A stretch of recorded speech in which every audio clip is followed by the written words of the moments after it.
Welcome, folks, all my beautiful thinking people. Thank you very much to those of you who have been subscribing and liking this content and moving us forward in the algorithms. I really do appreciate you, because without you, we're not going anywhere. Like, subscribe, share, become a member, crush the bell. Don't miss anything going forward. Today, I want to breach a very controversial topic. Censorship.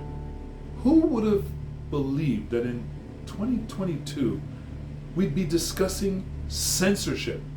We've been fighting long and hard to remove censorship from our vocabulary and from our midst. Now, before I continue, please hit that like bell. Like I said, it costs nothing. Subscribe costs you nothing. You might have to sign into YouTube, but that's okay. Only takes you a few minutes, and you'll be able to like and subscribe and share all the videos you like from right across YouTube. You'll be able to research any topic you want to see. Valuable resource here, valuable resource. I'm talking about YouTube. You can find out about so many things: how to cook, how to clean, how to fix things. So many topics are being discussed here all the time. It's worth it to become a member of YouTube and to help push other people's content forward. Years and years and years ago, people got killed. Allegedly, supposedly, like Keenan Gray says. I'm not trying to get sued, just my opinion. Okay? Like everything else on my channels, it's all my opinion, but they're all based on facts, and they're based on facts as I can uncover them. Okay? You may uncover different ones. By all means, please, in the comment section, tell me what you found. I need to become more informed because I do have an open mind, and I do listen to everything. So what is censorship? Have you ever had those friends who every time you say something, I'm going to buy a red truck, and they go, oh, I wouldn't buy a red truck, man, buy a green one. And you get, oh, okay, what's wrong with my red truck? Just don't like the color red, buddy. Is there anything wrong with that? Do you find it so repulsive that you want to silence your buddy? You never want to hear him speak again about what he believes? That would be censorship. How about, I'm going out for a drink with the buddies after work.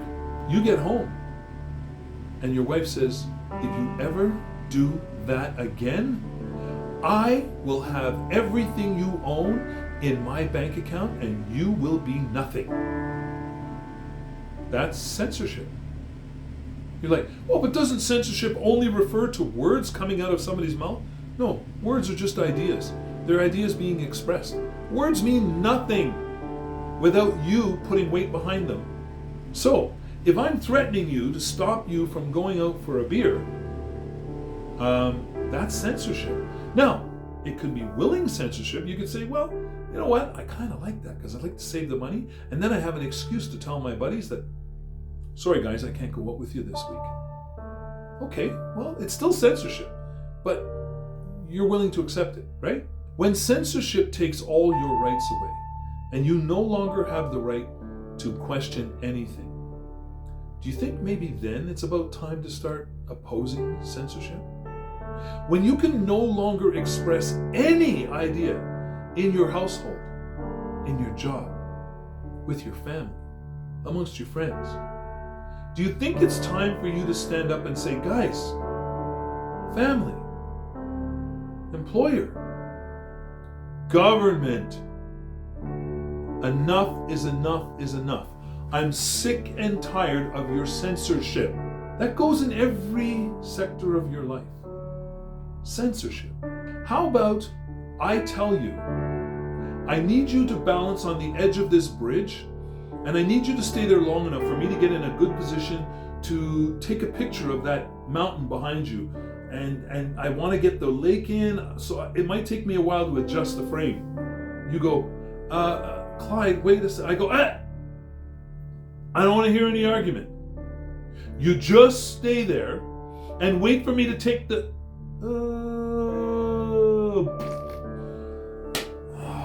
Man, I need a new model now. Do you find that person on the bridge informed and ready to make a good decision? We'll never know, will we? He never got a chance to speak. All you know of is that he has bad balance. Let's not blame the guy who told him to stand up there and not move and don't argue, right? Let's just say he had bad balance. Can you put that in perspective and apply it to other things going on in your world? That was censorship. If you crush all dissenting opinion, who are you? Do you honestly think you're right in your decision making when you've never heard any opposing view? If I told you, you know what? Every time you drive, it's easier for you to turn right than to turn left. What would happen to you if you then took your car and started driving and turning right? And the person in your passenger seat goes, "Hey, got it," and you go, I don't want to hear any arguments. Turning right is the easiest way to drive. It's safer than turning left. It's easier than turning left. I'm turning right. And the person is sitting there going, "Yeah, but," and you go, I don't want to hear it. Can you see where censorship does not work anywhere? It doesn't work in anything. If you censor a dissenting opinion, you're reinforcing the only thing you know, which doesn't make it right. As you pass by the same building for the 10th time, and the passenger in your car knocks you the hang out and takes the wheel, and gets himself to where he needs to go. And when you wake up at your proper destination, and you go, what happened? I'm sorry, I'm not standing for your censorship. I got us to where we need to go. We went around that block 10 times. You still didn't realize that you were following a path to nowhere. So I knocked you out. "Well, that's not fair. You knocked me out. You canceled me." Yeah, I can, and I did. Because you were leading us on a path to nowhere. And you wouldn't listen to the other side. Folks, the only way we succeed in this world is without censorship. Now, let me qualify that. Words are not important unless they're malicious. They hold no value. So if you censor only malicious language, you're doing the whole world a good service. If you censor dissenting opinion, science would never have progressed without dissenting opinion. Robotics, cars, you'd still be, well, no, you wouldn't even be on a horse, because somebody would have told somebody back then, "Don't be stupid, don't go near that wild horse. He will kick you to the next century." And somebody dissented and went and got on that horse anyway. "No, don't bother trying to make a car. It's going to be too expensive. Nobody's going to be able to afford it. Nobody's going to want your car. It's not going to work very well. You're going to have problems. It's going to break down." Somebody had a dissenting opinion, and they went ahead and made the cars. And look where we are today. Folks, if you can't get the idea any other way, look at progress. None of it came by everybody agreeing with the one status quo. There was always dissenting opinions on everything, and that's what pushed us forward. People used to get killed for dissenting opinion. Are we going back that way now? You really want to extinguish these people? Stop their lives from existing? Because they don't agree with a narrative? Folks, we all need to give our head a shake. We got to stop, look, and listen. Remember that? Dissenting opinions can do you no harm. It can waste a few of your minutes, but out of that you may gain something that brings you back 1,000 minutes down the road. What people think of when you say censorship? Oh, censorship is good because it gets rid of all the pornography. That's a type of censorship. But you're equating the word with a wide variety of life issues. Censorship is not good unless you're censoring malicious intent, malicious verbiage. Censorship, is it your friend or is it your enemy? Every time you see censorship, ask yourself that question. Is it my friend or is it my enemy? Is it stopping me from hearing good information, or is it just stopping me from hearing anything that dissents with my way of thinking? That's not your friend. Again, I just want you to put yourself in the position. You're sitting at home. I'm your good friend. You think. But you are using a gas stove. And sometimes you like to leave the burner on because you like the smell of gas. Hey, and you smoke cigarettes, by the way. And I stop anybody from coming through that front door who's going to tell you that it's not a good idea. The gas company comes and says, let me in. We have detected that there's a leak in that house. I said, no, you're not getting in. Why won't you let us in? Because you are dissenting opinion and I don't think you belong here. Get out of here. Go away. Yeah, but we supply the gas for this building. We just are telling you it's a dangerous situation going on in there. Yeah, whatever. What if I don't believe you? Get out of here. Then from outside the door, you get flung 20 feet into the street because the house just blew up. Folks, apply that logic to anything in your life. Anything. Am I your friend if I stopped you from getting the good information that could have saved your life? And you say, well, right now the super bad cold illness is something that's really dangerous and everybody is out there trying to save my life. Are they? Did you apply the test? Are they your friend? Are they really looking out for your best interest? Or is there other motives? Look behind the scenes. Maybe I was standing outside your door because your wife or husband or significant other, they wanted you to perish. So they paid me to protect you from other dissenting opinions. And here you are in there thinking, that's my friend. He's protecting me from these horrible people out there. No, I've been paid to allow you to kill yourself with your cigarette smoking and your love of smelling gas. Maybe your significant other is sick and tired of smelling gas and living in fear every day that one day it's going to explode. Which it did. Folks, your real friends will tell you the truth. They will dissent. They will tell you you're wrong. They will tell you when you're lying. Or when they believe you're lying, because really nobody knows except the person themselves. But utilize your friendships. Utilize your family members. Listen to their dissenting opinion. It may or may not be right, but without it, you'll never know. Without dissenting voices, you will never know. Right now, let me give you a great example. I'm going to give you a great tip. All of you, this is a great tip. If you were thinking about buying a GM product, I suggest you don't. Because in the future, I don't think they're going to be around.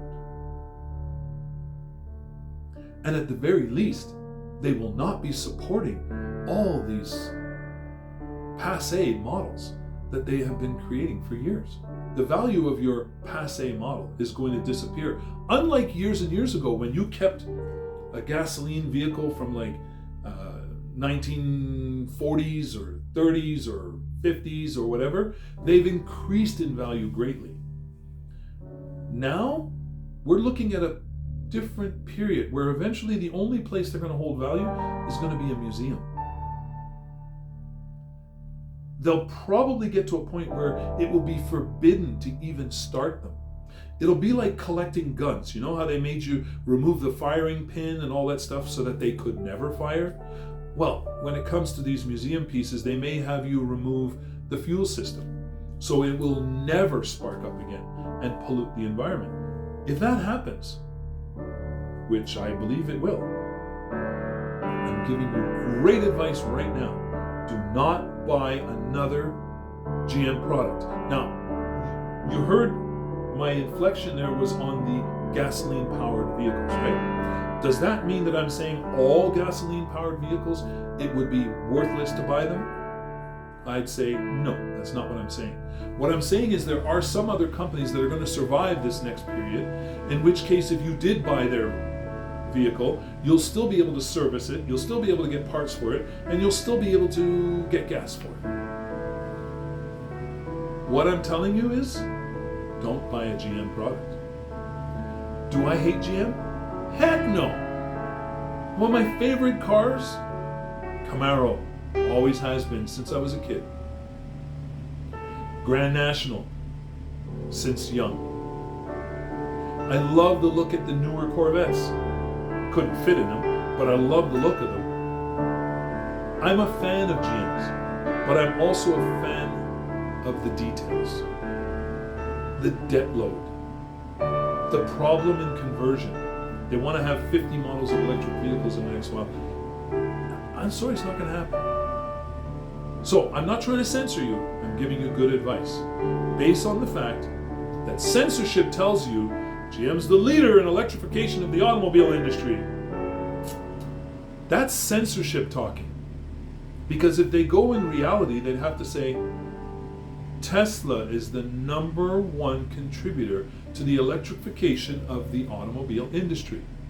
Could GM have been? Yes, but they crushed all the EV1s. Censorship. Who knows why they did it? Nobody's trying to get sued. I'm just giving you an opinion. Could it be that the fossil fuel industry was paying them to crush those vehicles? Because they were worried about the fact that people would probably like the electric ones more, which is, people became very attached to their EV1s.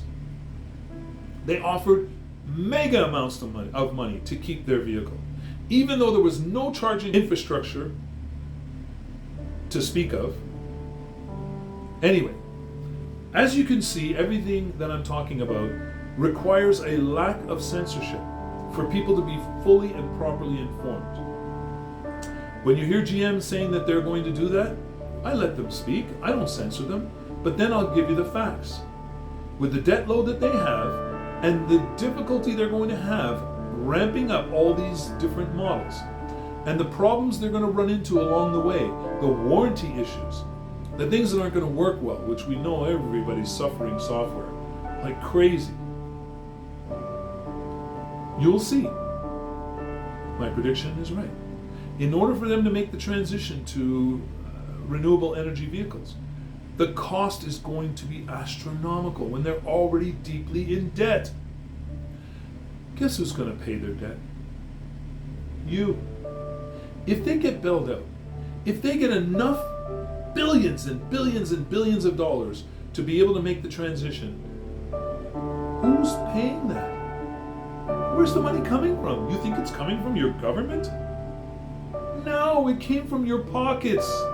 The government doesn't have money. They manage our money. So how are they ever going to pay back all those billions and billions and billions of dollars, which they still have loans, which they haven't paid back, which they're still... Folks, don't buy a GM. And again, nobody's trying to get sued. Hypothetically, this is just an opinion. I'm saying, I think Volkswagen has probably one of the biggest chances of going into the future to a certain degree. I don't know if they'll truly make it unless they make some really good strategic partnerships that help them in software. I think even in bodily design, because they haven't realized. They just have not realized that they're not making, with an electric vehicle, a little gasoline vehicle. The shape of the vehicle is more important in an electrical vehicle than it is in a gas one. Drastically more important. So what they're building is a gasoline vehicle and they're converting it to electric. That's not going to work. But in the meantime, they're going to work better than most others. There are places out there where you can still buy one and blah, blah, blah, blah, blah. And I'm not trying to censor them. I'm just trying to give you some ability to move forward without the headaches, okay? So, folks, no more censorship. We need you to stand up and fight back. But I also need you to hit the like button and subscribe because it costs you nothing. Zero. And that will take you into the future with zero costs. Become a member. Smash that bell. Don't miss anything going forward. That might cost you $1 or something, whatever it is.